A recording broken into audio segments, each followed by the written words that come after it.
بسم اللہ الرحمن الرحیم۔ السلام علیکم، میں آپ کا اپنا پیر فرحان پروانیہ۔ ناظرین، میں امید کرتا ہوں آپ سب خیریت سے ہوں گے اور اللہ تعالیٰ آپ پر اپنی رحمت فرمائے، آمین۔ فوری زبان بند کرنے کا خاص وظیفہ بہت سی خواتین میرے پاس آتی ہیں اور وہ مجھے اکثر کہتی ہیں کہ پیر جی آپ کچھ ہمیں ایسا عمل بتائیں تاکہ ہماری ساس یا ننان اس کی زبان بند ہو جائے، ہمارے معاملے میں دخل نہ دے، ہمیں بہت برا بھلا کہتی ہیں، تنگ کرتی ہیں، ذہنی ٹارچ کرتی ہیں ان کو بہت۔ تو آپ کچھ ایسا عمل بتائیں تاکہ ان کی زبان بندی ہو جائے، تاکہ ہمارے کام میں وہ اپنی ٹانگ مت اڑائیں۔ تو میں نے بہت سے بہن بھائیوں کو یہ وظیفہ بتایا، تو میں نے کہا آپ بہن بھائیوں کے ساتھ بھی یہ بات شیئر کر لیں۔ اگر آپ کو زیادہ سے زیادہ کوئی مسئلہ ہے یا پریشانی ہے تو آپ یہ عمل کریں، انشاءاللہ اللہ تعالیٰ کے حکم سے آپ کو بہت جلدی، ایسے کچھ منٹوں میں ہی آپ کو رزلٹ آ جائے گا اس عمل کا۔ عمل کچھ یوں کرنا ہے، آپ نے اس سے پہلے آپ میرے چینل کو سبسکرائب کیجئے، لائک کیجئے، بیل آئیکن بٹن کو پریس کیجئے، ویڈیو پلیز شیئر کیجئے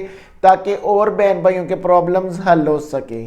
عمل کچھ یوں کرنا ہے، آپ نے نماز عشاء کی نماز ادا کر کے 3 مرتبہ درود ابراہیم پڑھیں اور 21 مرتبہ قل هو اللہ احد اللہ الصمد لم یلد ولم یولد ولم یکن لہ کفوا احد 21 مرتبہ آپ یہ پڑھ لیں اور اول آخر درود ابراہیم پڑھ لیں اور کم سے کم 3 دن یہ آپ عمل کر لیں۔ اللہ تعالیٰ کے حکم سے انشاءاللہ آپ کو اس کا رزلٹ ملے گا۔ اگر وہ آپ کو جب بھی پریشان کرنے لگیں گے، بات کرنے لگیں گے، اپنے بیٹے کو سکھانے لگے، تو آپ نے 3 مرتبہ قل هو اللہ احد اللہ الصمد لم یلد ولم یولد ولم یکن لہ کفوا احد 3 مرتبہ یا 5 مرتبہ پڑھ کے آپ نے تصور میں اس کو پھونک دینا ہے۔ انشاءاللہ اس کی زبان فوری بند ہو جائے گی اللہ تعالیٰ کے حکم سے۔ انشاءاللہ آپ اپنی دعاؤں میں اپنے پیر فرحان کو یاد رکھیں۔ Thank you.